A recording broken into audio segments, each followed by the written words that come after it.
एकम चौथा है हिंदी का उठो धरा के अमर सपूतों। इसकी समझूती मैंने अगले वीडियो में आपको दी है। इस वीडियो में मैं आपको इसका अभ्यास और स्वाध्याय के प्रश्न समझाने जा रही हूँ। यह जो काव्य है उसमें आशय स्पष्ट कीजिए, पहला जो प्रश्न है। तो यह आशय मैंने आपको अगले वीडियो में दे दिया है, इसलिए हम दूसरे प्रश्न से यहाँ इस वीडियो में शुरू करेंगे। कवि ने देश के सपूतों को क्या संदेश दिया है? तो कवि ने देश के सपूतों से कहते हैं कि देश स्वतंत्र हो चुका है, अब तुम्हें देश का नवनिर्माण करना है, स्वतंत्रता का लाभ जन जन तक पहुंचाना है।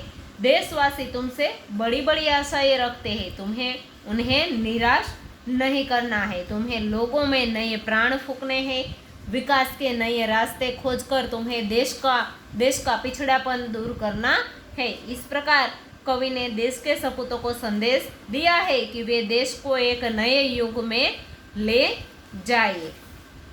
तीसरा जो प्रश्न है, हमारी राष्ट्रीय संपत्ति कौन कौन सी है, उसकी सुरक्षा के लिए आप क्या क्या कर सकते हैं? तो यह जो प्रश्न है, तो रेलगाड़ियाँ, रेलवे स्टेशन, राष्ट्रीय राजमार्ग, नदियाँ, अभयारण्य, पुरातत्व संबंधी संपत्ति आदि हमारी राष्ट्रीय संपत्ति है। राष्ट्रीय संपत्ति की सुरक्षा हमारा कर्तव्य है। हमें रेल संपत्ति को नुकसान नहीं पहुंचाने देंगे। राजमार्गों की मरम्मत के लिए सरकार को पत्र लिखेंगे। हम लोगों को पानी का महत्व समझाकर उसका अपव्यय रोकेंगे। सरकार द्वारा संरक्षित इमारतों को नुकसान पहुंचते देखकर हम पुरातत्व विभाग को सूचित करेंगे। अभयारण्यों में रक्षित पशुओं का शिकार होते देखकर हम उनसे संबंधित अधिकारियों को सावधान करेंगे। तो इस तरह हम हमारी जो राष्ट्रीय संपत्ति है उनकी सुरक्षा करेंगे। उसके बाद जो स्वाध्याय के प्रश्न है, निम्नलिखित प्रश्नों के उत्तर लिखिए। कवि माहेश्वरी जी धरा के अमर सपूतों से क्या चाहते हैं? तो कवि माहेश्वरी जी धरा के अमर सपूतों को नए युग का निर्माण करने को कहते हैं।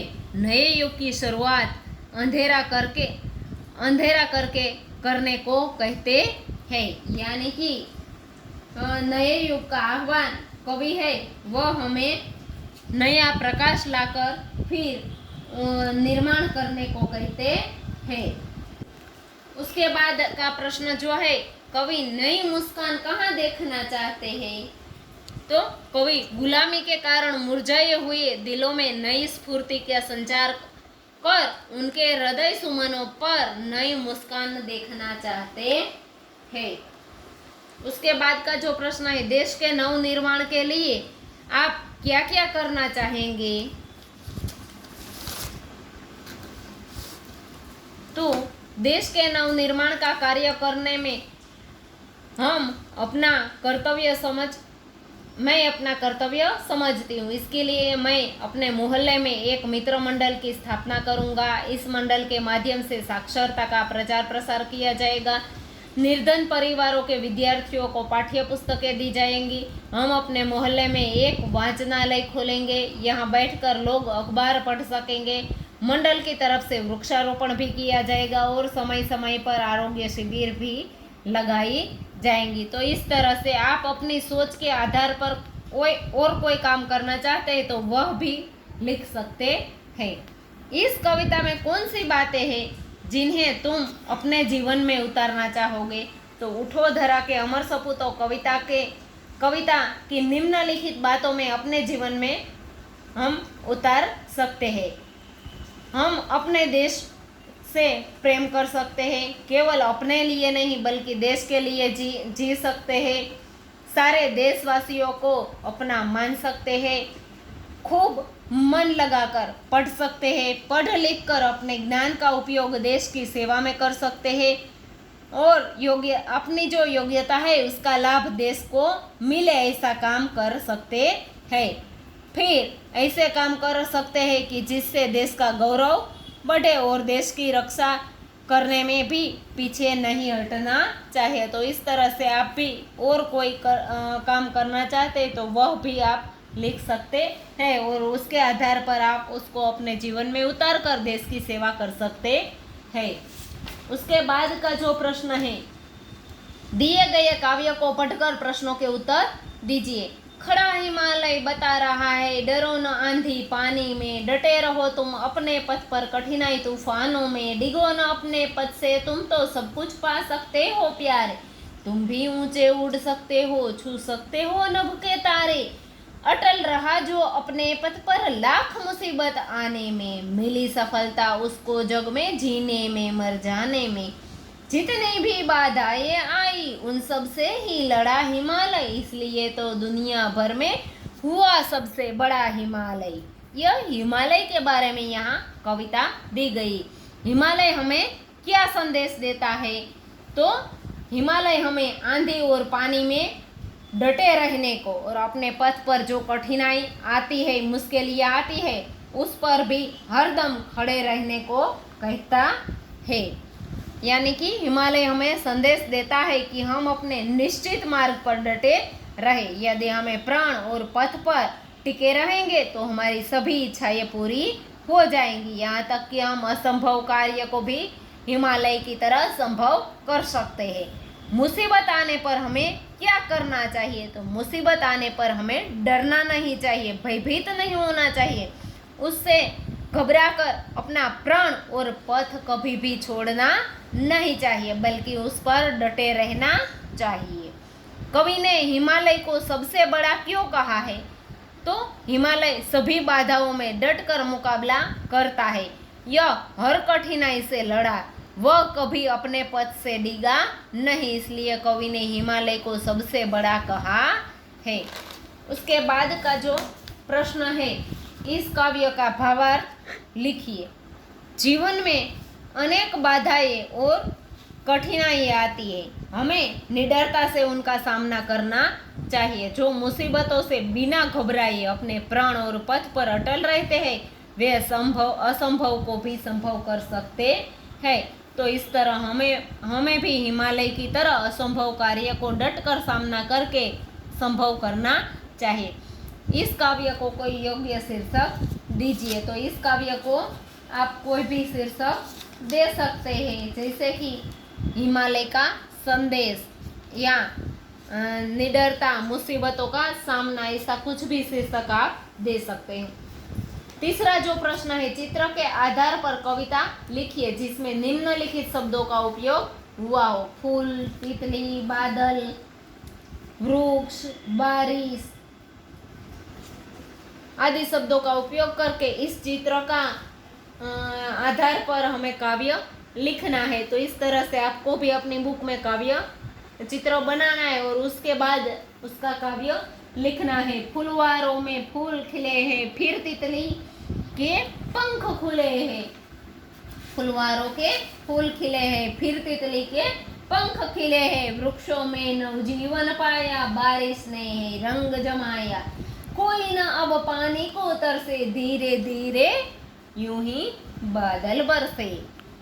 इसके बाद का जो प्रश्न है चौथा, अपूर्ण काव्य को पूर्ण कीजिए। माँ खादी की चद्दर दे दो, मैं गांधी बन जाऊंगा। घड़ी कमर में मैं लटका लूं, आंखों में चश्मा पहना दूं। छोटी सी लाठी दे दो, ठक ठक करता जाऊंगा मैं। माँ खादी की चद्दर दे दो, मैं गांधी बन जाऊंगा। तो इस तरह से बच्चों आपको यह स्वाध्याय है यह यहाँ पूर्ण होता है। इसके बाद जो भाषा सज्जता आती है, उसमें निम्नलिखित काव्यों में से संज्ञा ढूंढकर उसका भेद बताइए। तो सोना कीमती धातु है, तो संज्ञा के बारे में हम आगे पढ़ चुके हैं। यहाँ दो संज्ञा है, भाववाचक और जातिवाचक। अगले के वीडियो में मैंने सभी संज्ञा की समझूती दे दी है, लेकिन फिर भी भाववाचक संज्ञा यानी कि जो शब्द में भाव प्रकट होता है, फिर वह भय का हो, प्रार्थना का हो, दुख, डर, किसी भी प्रकार का भाव हो, उस संज्ञा को भाववाचक संज्ञा कहते हैं। और जातिवाचक संज्ञा यानी कि जिस शब्द के द्वारा हमें जाति का बोध होता है उसे जातिवाचक संज्ञा कहते हैं। तो यहाँ सोना कीमती धातु है, तो सोना शब्द है वह कौन सा शब्द है? तो सोना यानी कि अनाज, और धातु है वह द्रव्य में आती, यानी कि सोना है वह द्रव्यवाचक में भी आएगा और धातु है वह जातिवाचक, यानी कि सोना द्रव्यवाचक और धातु है वह जातिवाचक शब्द है, जातिवाचक। गंगा पवित्र नदी है, तो गंगा और नदी यह दो शब्द है, यानी कि गंगा है वह व्यक्तिवाचक शब्द है और नदी है वह जातिवाचक शब्द है। उमंग दौड़ रहा है, तो उमंग है यह व्यक्तिवाचक संज्ञा है। दल जा रहा है, तो दल यह शब्द समूहवाचक संज्ञा का है, जिससे हमें समूह का बोध हो रहा है। राजेश भय के कारण जंगल में नहीं गया, तो राजेश यह व्यक्तिवाचक, भय यानी कि भाव दर्शाता है यह शब्द, यह है भाववाचक संज्ञा, और जंगल यह है जातिवाचक संज्ञा। तो इस तरह से बच्चों आपको अपनी बुक में यह संज्ञा निर्देशित करने हैं। मुझे लुटेरे का उपर्युक्त वाक्यों को पढ़ने से पता चलता है कि पहले वाक्य में साड़ी से साड़ियाँ और दूसरे में लड़का से लड़के हो गया। यहाँ देखिए, जयेश ने कीर्ति को साड़ी दी, जयेश ने कीर्ति को साड़ियाँ दी, साड़ी का साड़ियाँ हो गई है, यानी कि बहुवचन हो गया। बगीचे में एक लड़का है, बगीचे में एक की जगह कई और लड़का की जगह लड़के है। तो इस तरह से उपर्युक्त शब्दों में बहुवचन एक वचन का बहुवचन हुआ है। आप इसी तरह निम्नलिखित एक वचन वाक्य को बहुवचन में परिवर्तित कीजिए। मुझे लुटेरों का डर था, मुझे के बदले क्या होगा उसका बहुवचन हमें, लुटेरे के बदले लुटेरों का डर था, तो यह बहुवचन हो गया। पक्षी ने उड़ान भरी, तो पक्षियों ने उड़ान भरी, पक्षियों ने उड़ान भरी। उसने मुझे मिठाई दी, तो उसने की जगह आएगा उन्होंने मुझे मिठाई की जगह मिठाइयाँ दी, मिठाइयाँ दी। तो यह बच्चों एक वचन के वाक्य है, उसके बहुवचन के वाक्य बन गए।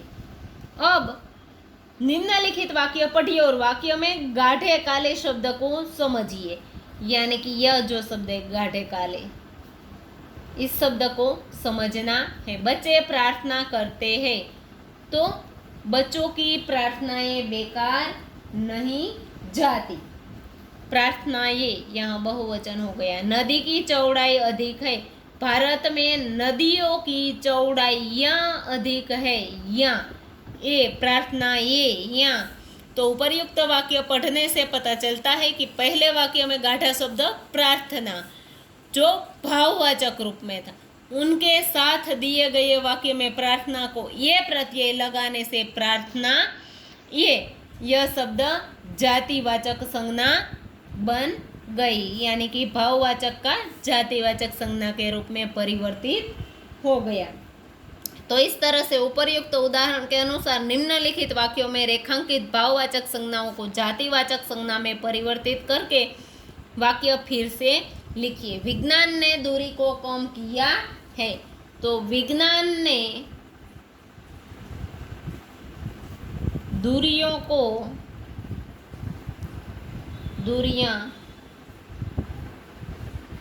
कम की है, यानी कि दूरियां शब्द हो गया। नदी की लंबाई अधिक है, तो नदी की लंबाइयां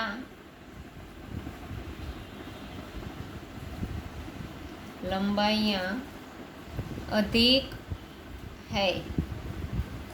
तो इस तरह से बच्चों आपको भाववाचक संज्ञा का जो शब्द है उसको जातिवाचक संज्ञा में परिवर्तित करना है। तो बच्चों इस पाठ का जो स्वाध्याय है वह यहाँ समाप्त होता है।